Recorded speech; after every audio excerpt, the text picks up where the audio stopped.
সাধু সাধু। এত সুন্দর একটা উপস্থাপনা করে সত্যি মন ভরে গেল, তাই তো? হাততালিটা থেমে গেল।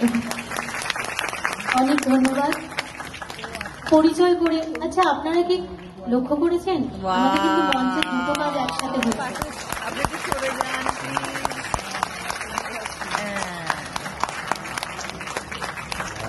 আবার সেই রবি ঠাকুরের দ্বারস্থ হই। তিনি শুধু মানুষের সাথে মানুষের মিলনের কথা বলেননি, যুক্ত করতে বলেননি, তিনি বলেছেন এক শিল্পের সাথে আর একটা শিল্পকেও যুক্ত করতে। আজকে আমাদের মঞ্চে সেটাই হয়েছে, সঙ্গীতের সাথে চিত্রকলা। এবং এত